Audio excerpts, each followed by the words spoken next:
Hello, good morning. Welcome to another lesson in Introduction to the Philosophy of the Human Person. Before we begin with our lesson, let's play a game. The game is entitled Fact or Bluff. Are you ready? So, if you're ready, let's begin. First statement, the spelling of a chair is CHAIR. Is this a fact or a bluff? This is? Of course, this is a fact. Next statement is, every person must visit Taal Church. Fact or bluff? The answer is, this is a bluff. The incumbent mayor of Laurel is Honorable Mayor Lyndon M. Bruce. Fact or bluff? Of course, this is a fact. Next statement, Jackie is more beautiful than Jade. Is this a fact or bluff? The answer is, it's a bluff.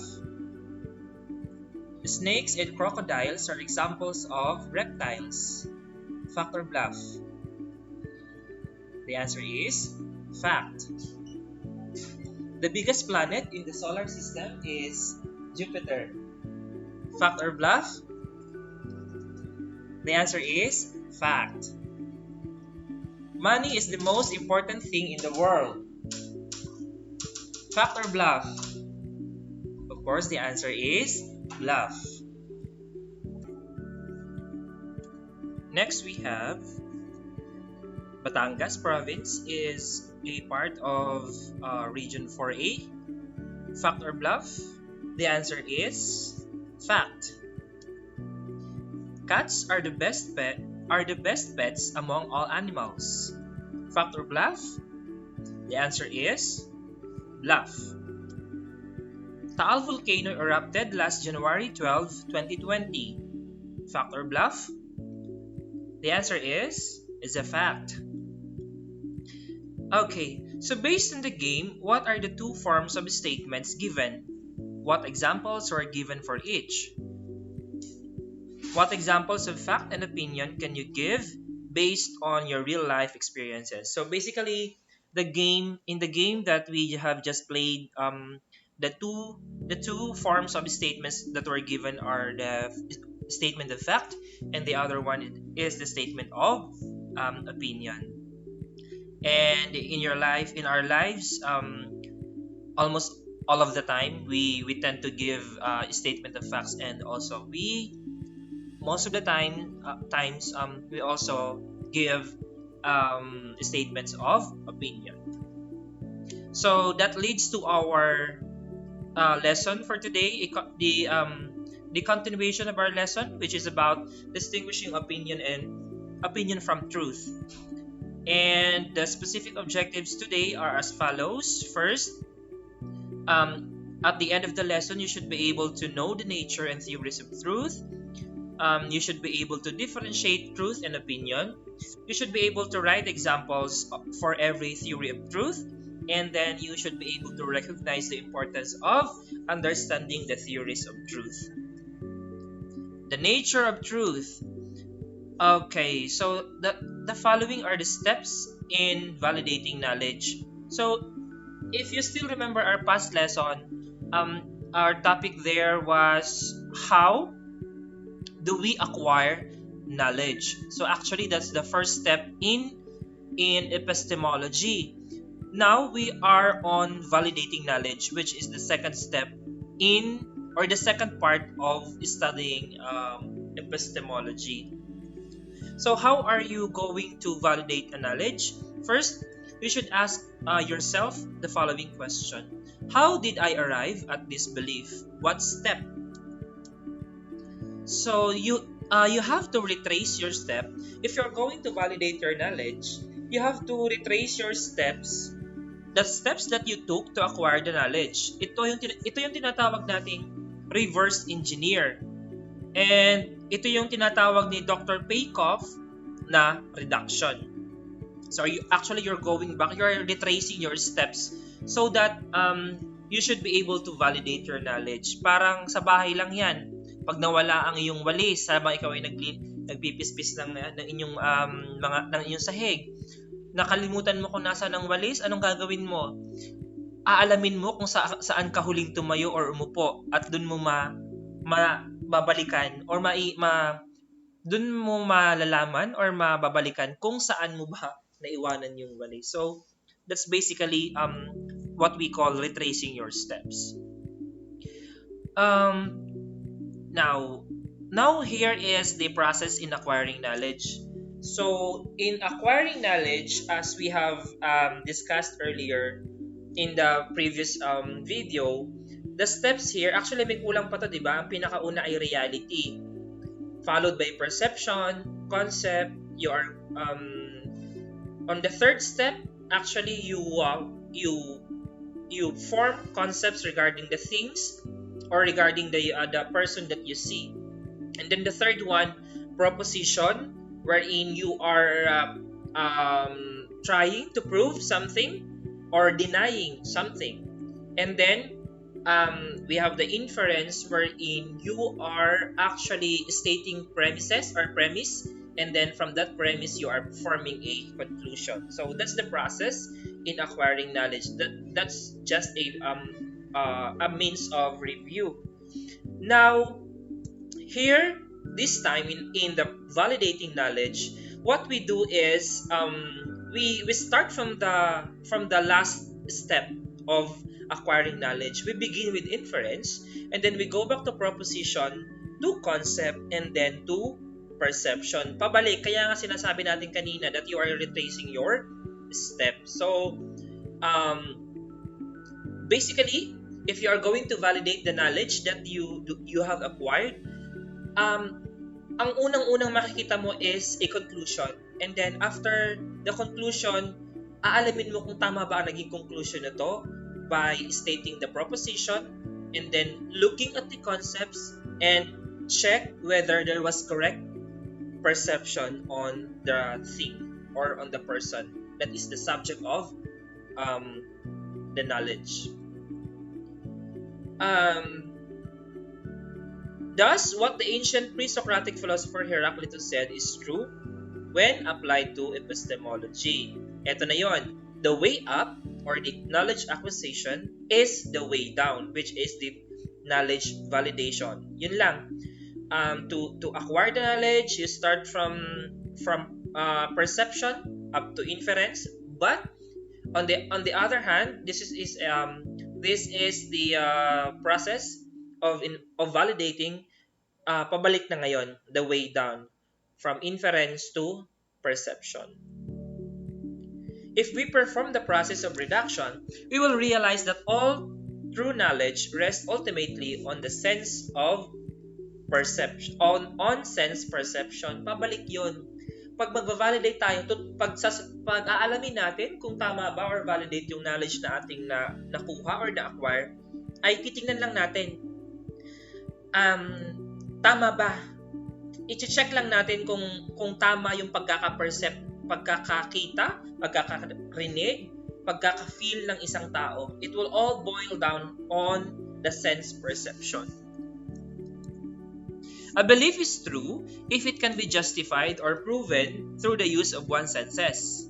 That's according to Abelia in 2016. Okay, so I have a sample of statements here that would actually manifest or will show us how knowledge is validated. First statement, I am alive. Second statement, I have a body. And the third statement is, I can breathe. So, ito. Ayan, ito na.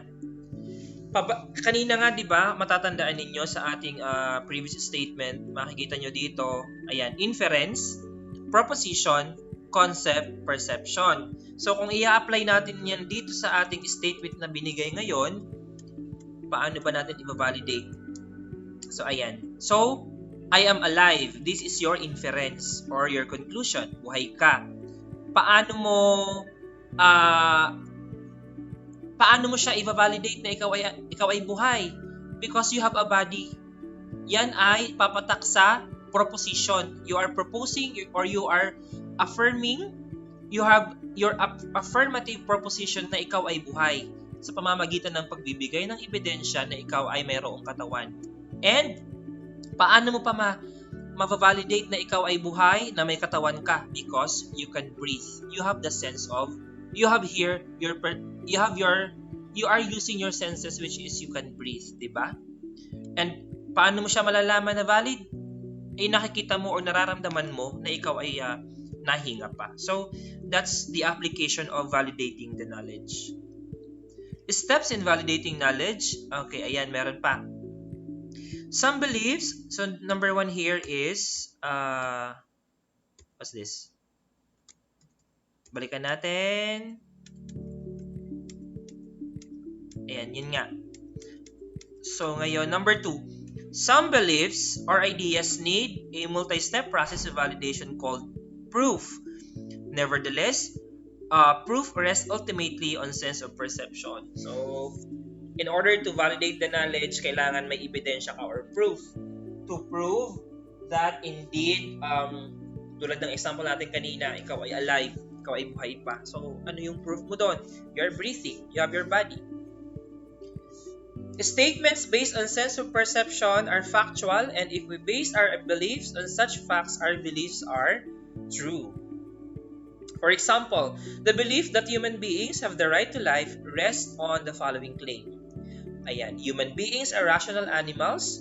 Animals are living organisms. So, yan yung how you are going to claim that you are not claim, but how are you going to validate the knowledge? This is an example. The third step is to determine if the statement is true through a consensus. Pag sinabi natin consensus, maraming tao yan, and these persons or these people agree on something. So, kapag ang mga tao ay nag-agree na ito ang katotohanan, then that would be the truth. That's according to Abelia again in 2016. So, ito yon. If the majority agrees that a statement is true, then it is true. However, there are certain limitations to this approach. Now, the fourth way, may pangapat pa. A fourth way to determine whether a statement is true is to test it by means of action. So, paano mo malalaman kung ang sinasabi ng isang tao ay totoo? Gawin mo. Yun ang sinasabi dito. So, for example, ang halimbawa dito, narinig mo na a person from the other section is friendly. So, how are you going to verify or to validate that that person is indeed friendly? Ang gagawin mo is by action, you have to approach that person so that you'll know if indeed totoong mabait or friendly yung tao. Okay. We'll now proceed to the differences or to the comparison of truth and opinion. So, truth is knowledge validated, and when we say validated, we mean that they are based on facts of reality. So, katotohanan, yun lang ang ipinapakita ang ibig sabihin ng truth. Ano ba ang mga characteristics ng truth? First, it's based on the facts of reality. Number 2, it can be confirmed with other sources. May maaari siyang i-verify using other sources. And number 3, independent of one's interpretation, preferences, and biases. So, ibig sabihin, walang kinalaman ang sasabihin ng iba kasi nga ito ay fact or totoo. Wala ding kinalaman ang preferences, wala ding kinalaman ang biases ng mga ibang tao. Kasi nga, that's the truth. It's a fact. It's a reality. The facts of reality are independent of your thoughts, feelings, or preferences. At ito yung tinatawag ni Ayn Rand, yung ating philosopher na binanggit last time. Ito yung tinatawag niya na the primacy of existence. Ayan. Kung ang pinaliwanag ko kanina ay truth, ngayon naman ay opinion. Ano naman ang opinion? It represents not facts, but your interpretation of facts which may reveal your biases. Hindi na siya truth ang pinag-uusapan dito. Ito na yung sinasabi mo, ano ba ang masasabi mo sa mga bagay-bagay. And when you say something about something about the things na nakapaligid sa iyo, you actually reveal your biases. So may kinakatigan ka na pag you are telling your opinion. It's not always based on facts actually. Characteristics of opinion: number 1, it's based on emotions. Number 2, it's open to interpretation. Number 3, it cannot be confirmed. Number 4, inherently biased. So, ayan. Yan yung mga katangian ng opinion. Number 1, based on emotion. Ang isang tao kapag at times, pag nagbibigay ng opinion, the person tends not to be rational. Hindi niya na iniisip yung reason, yung ratio or reason on something, but he or she tends to give a statement based on the emotion that he or she has. And opinion can actually be interpreted by some other persons. Kaya nga minsan, an example of this is when you send a message through a messenger at babasahin ng kaibigan mo, your message would actually be open to many kinds of interpretation. Maaring ma-interpret na ikaw ay galit, ma-interpret na ikaw ay malungkot, masaya. That would be based on how the person interpret or understand your message. So yun ang mga characteristics. Okay, we'll now proceed to the theories of truth. So first theory of truth, ibig sabihin paano malalaman kung totoo ang isang bagay. Meron tayong mga teorya. Number 1 is the correspondence theory. In correspondence theory, what we believe or say is true if it corresponds to the way things are actually based on the facts. So masasabi lang daw natin na ito ay totoo ang isang bagay, sabi ng correspondence theory, kapag nakikita natin actually na ito ang bagay na ito. Halimbawa, may statement, the pigs can fly, ang baboy daw ay nakakalipad, but actually hindi naman nakakalipad ang baboy. So the statement na the pigs can fly is actually false or bluff based on correspondence theory. So yun lang. Kapag ang statement ay hindi akma sa kung ano ang totoong nagaganap in reality, then that would be false. Sige, yun na, napaliwanag ko na siya. Let's proceed to, ayan. In order to verify or in applying correspondence theory, kailangan natin gamitin yung ating 5 senses. So basically, ang ating mata, ang ating paningin, ang ating pandinig, ang ating amoy, and then yung ating sense of taste at sense of feeling, yung ating skin, in order to verify the truthfulness of the proposition or the statement. Let's proceed to the next theory, which, okay. Next theory is the coherence theory. Ito naman, a statement or a proposition is true if it coheres with all true statements. So, ano bang ibig sabihin ng coherence theory? In order for us to know the truth of a statement, it must be tested as part of a large set of ideas. So, ibig sabihin, in order to, para malaman natin kung totoo ba yung proposition na binigay, magkakaroon tayo ng para siyang sa research. There is a population and sample. So, in order to test the idea, if it is true, ay iti-test natin siya sa isang larger set of ideas, which is the population. So, ang halimbawa dito ay, ito muna, paliwanag ko muna. Only when statements are tested as part of a larger system of complex ideas, then one might conclude that the statement is true. And, ayan. So, ang halimbawa dito sa coherence theory ay the best example here is the statement on